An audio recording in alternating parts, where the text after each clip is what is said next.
Well, gang, it looks like we got another mystery at our hands, and today we're talking about the very famous the Varginha alien crash contact and cover-up. This is considered to be the Roswell, but on steroids. The Roswell, but in Brazil, and this is a very, very famous UFO incident that happened, and we even got videos that you guys are gonna see in this one, okay? And I want to also share with you the very small portion from Joe Rogan's podcast as well on this topic. And if you want to see videos like these, definitely like the video, subscribe if you're brand new, because I want to actually cover these topic specific videos and talk about what's going on too. And this is allegedly the drawing of how the ET, the alien, the extraterrestrial looked like when some kids saw it. Red eyes and dark gray, blackish skin. First of all, roll it. So we were following and pleading with him all the way out there. Please, just tell us, please. I swear on my life this happened. He gets in the car, doors open. He looks up, and the only reason why I'm telling you this because he died. He looks up at Marco and I, and he goes, "It happened." Closed the door, and off he went. Now, the reason why I share that is because that's not something that I can put any weight on for the documentary for people like you, right? But as a personal message for me, knowing that level of validation on the inside, it kept us going. It was like, okay, why on earth would he have done that? Why on earth? Yeah, so that's like a tease, right? We're gonna get back to it, but first of all, to catch you up to speed if you never heard about it, or if you heard about it, let's actually refresh your memory real quick. I want to play you this very short clip, and then we're gonna get back to it. And also I want to show you like a very small portion from the WAV files as well. Love the guy, definitely show some love to the WAV files, but roll this. This is the face of the Varginha alien, and there's a lot more to be revealed in this fascinating UFO case. On the morning of January 20th, 1996, in the small city of Varginha, Brazil, 3 women reportedly came upon a creature unlike any they had seen before. They described it as humanoid with a thin body, large head, and bulging red eyes, an image that has since become synonymous with the Varginha alien. The creature, allegedly found in a distressed state, sparked a wave of panic and curiosity among the local population. Whether a case of I mean, even if the alien was asking for help, if he had red eyes, I mean, people are gonna run though, like, let's be real. Mass hysteria or a genuine extraterrestrial encounter, the Varginha incident didn't end there. Reports soon emerged of a military intervention, with Brazilian soldiers purportedly capturing a second creature in an operation shrouded in secrecy. The official explanation from the Brazilian military was that the entity was a wild animal. But this did little to quell the rumors of an I mean, the aliens watching this video would be like, we are not dogs! We're not chihuahuas! We're not chihuahuas! But I'm sitting here, I'm like, yo, can a brother, like, get to give you guys, like, some head scratches? I want to give these aliens head scratches, man. I'll pet you like a good old chihuahua, man. But I'll, with respect, with love, with respect, and I'll give you, like, those head scratches. But, you know, the military was like, we're gonna be the one that would do that first. It's just animals. That's what they said. Damn, man. An alien encounter. The case took an even darker turn with the death of military policeman Marco Eli Chiriz. Chiriz allegedly fell ill after coming into contact with the captured creature, further fueling speculations of an extraterrestrial cover-up. Fast forward to the present, and the Varginha case continues to be a hotbed for debate. Despite the skepticism and controversy surrounding the incident, it remains one of the most well-documented alleged extraterrestrial encounters in history. And now, potentially, there may be a breakthrough on the horizon. Enter Ronnie Vernay, a dedicated unidentified aerial phenomena UAP researcher. Vernay has long been intrigued by the Varginha incident and is currently working. Okay, working. Let me actually read that real quick. A dedicated 5 a.m. and still awake, working insistently on it. This video will see the light of the day soon. There are very competent people united to make it happen, and everything is converging to a happy ending. Okay, I love happy endings myself. We never had so many cross-validated information than now. Holy smokers, it ain't no jokers. Back to the homie Joe Rogan. Wait for it. Earth would he say? And that kept Marco and I going, and that was a personal level of validation. That is there any conventional explanation why the military shut everything down, why they had military barricades set up around that area? No, they did try to say that the creature was this guy who's got like some deformities. But I've seen the guy Modine or something like that. But you talk to the witnesses. But why would the military shut the town down because of a guy with deformities? And then for the doctors in the hospital, they said, oh, it was an animal. Okay, no, a guy, just deformities, right? Guys, just deformities. But we need to shut down the whole town today. Yeah, we need to shut down. Yeah, sounds reasonable, right? Get on with that, man. We demand answers. We demand answers. The public demand answers. And this happened back in 1996. Now, here's the thing, though. Brazil. Anybody from Brazil watching? Put it in the comments. Let me know. But Brazil has a very good policy in terms of disclosure. Brazil usually is a hotspot for UFO activities, and they usually are the ones that declassify information on UFOs versus the US they don't want. United States don't want to declassify anything. Of course, recently in the recent years, the Pentagon has confirmed that UFOs are real and all that, and they're looking into it. But Brazil, on the other hand, they have declassified way too much, except for this one, because this one was massive even for them, because a UFO crashed and then apparently an alien came out, right? I believe there were a couple of aliens, some perhaps, but at least one was seen by kids, and this is a drawing you're looking at right now. This is what they described it looking as: red eyes, dark-ish skin, and it was in distress. So in other words, it was probably wounded and was looking for help. But because it's so different, and it's because red eyes, I mean, of course, like any normal person will look at it and be like, or demons, and run, you know what I mean? But the military captured and they brought him to hospital. They done x-rays on him, and then at the end, you probably know the answer, but at the end, it was sent to the United States of America. Oh, shit. Yeah, so the US came in and they were like, okay, we're gonna take care of it, give it to us, and voila. But you're gonna get a whole lot tonight. No Diddy, wait for it. Like a midget having a baby or something weird, just something that was just so ridiculous. It was like, and you talk to the witnesses and they're just like, oh, come on, I'm not even gonna, that's laughable at best. I mean, these girls came within 8 to 10 feet, three women, Katya, two sisters, Liliani, and Valkyria, 14, 16, and 21.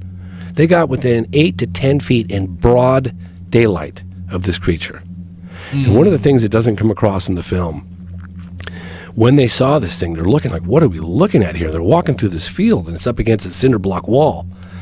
And one of them was looking at it, what is that? And it was crouched by the wall. It was weak and feeble. And one of them kind of like screeched. Like, what is that? And it turned and it looked right at the girls, locked eyes on them. Liliana grabs her younger sister, who's 14, Valkyria, and hightails it out of there. Katya is 21. She's frozen in her tracks, locked eyes with this creature, and it's communicating with her. Please help me. He wants help. It's weak and it's feeble and it's scared, and it's crouched down. Damn. Liliani realizes that Katya is back there. She gets, 100 feet down the path. She leaves her sister, stay here, I'm going back to get Katya. She runs back. And I asked Katya, and I asked all the girls, during that moment of contact, when you lock eyes, I know it's only a brief second, but during that moment of contact, what did you feel? Like, put me there. That's where the title comes from, Moment of Contact, because that was when they locked eyes on this creature. And that's when Katya said, help me, I'm scared. And it was feeble and suffering. And it's a very powerful moment. And these girls have been saying the same thing. The mother, it's the first time I'd ever reported on these so-called like men in dark suits that show up and intimidate witnesses. To be honest with you, I've been hearing about those cases for so many times, but I've avoided them because it's got so much baggage from men in black. It's just ridiculous. I just didn't even want to be associated with it. But I'd heard it. I can go on until I'm blue in the face. I go till tomorrow morning with the amount of cases, with generals too. But this time, when the mother said that these men showed up and tried to get the daughters to say they were lying and offered her a briefcase full of $100 bills and they could relocate, I don't know, for some reason I said, okay, for the first time in 25 years, I'm going to report on these guys. And I did. For context, so, yeah, the witnesses that claim to have seen the being, they ended up getting a visitation by men in black, and they were thrown a lot of money, and And allegedly what the family is claiming, they did not want to claim the money, you know, because the mom was like, I don't want my daughters to be proven liars, because they're not. Because yeah, that's essentially was the goal of those men in black. Give them the money and get the kids to retract their claims. That, if true, that's insane. If true, that's insane. And it's a very well documented case, though.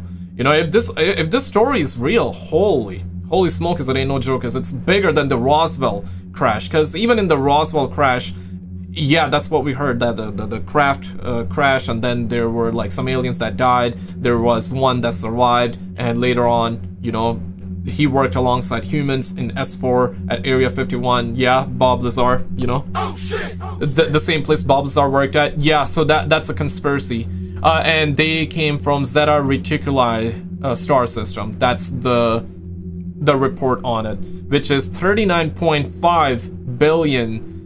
Not billion, my bad. 39.5 light years away. So it's far away, folks. It is far away.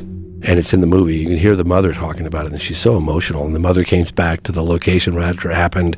The smell, that stench, and the footprint on the ground. I mean, everybody talks about that stench. That it was so. They said if you were to take like a UFO, a skunk, multiply that by like 100,000, that would give you some indication of the level of like how putrid and nasty. It was paralyzing, and it stayed in the areas, like at the hospitals when they did the x-rays, and everybody talks about it. That stench, it was unbelievable. Like it fills your navel cavities and doesn't leave for a week. It was incredible. And then they all said the same thing, and they couldn't get it out. Yeah, they sanitized the hospital. The guy said that he had to close off that wing of the hospital while they were sanitizing it because it was so intense. Context, when they brought the ET to the hospital, or everything he touched or everywhere he went, left a very strong smell that was very hard to get rid of. It took days before it to disappear. Really quickly, I want to show you this, and I got a bunch of stuff opened up, so I'm making sure like I show you everything, right, and make sure that it's coherent. So you get puzzles, you get pieces of the story, and I give you context, and you know, I show as much as possible. So 3 witnesses of the alleged ET recount the events. So this is them all grown up now. ET recount the events of January 20th, 1996. That's the year I was born in, actually. Holy smokers, man. It ain't no jokers. So the Varginha UFO UAP incident in Brazil. Roll it. Silva, em 1996. In 1996, I saw a strange creature there. My name is, well, okay, maybe you guys would prefer with the sound. Eu vi uma criatura estranha ali. Meu nome é Kátia Xavier. Em 1996, eu vi uma criatura estranha ali. I saw a strange creature there. So yeah, that's that alleged wall. Oh man. No mesmo dia 4. I'm pretty sure the FBI or the CIA, they must have like took that wall, right? Took it with them, and they must have like copied and pasted a similar looking wall just because the ET touched that wall. De maio, media across Brazil and the world cover the story. A mãe de Valquíria e Liliane fez uma denúncia. Ufólogos de todo o país, reunidos em Varginha, soltam o que acreditam ser uma bomba. Eles dizem que já recolheram o depoimento de 4 testemunhas militares e que elas confirmam toda a história. And the military confirmed the whole story. And speaking of that, I want to show you this very short clip from the Wire Files, and you will see what happened right after people discovered that, and then the military responded. And this is that said response. Shout out to the Wire Files for that too, but roll it. Those facts sound perfectly reasonable to me. Others, like the pregnant dwarf, not so much. But that's part of the story. It's all a cover-up. The military altered the records after the fact. They even gave a very sketchy press conference about this. Da região. This is the one. Temos a esconder. Pelo que eles estavam fazendo no dia do acontecimento, trabalhando em prol do exército, em prol da nação. We are working for the army and nation. Can you prove it? Para quem? To the nation! To the press! To the nation! Não se quer provar os fatos.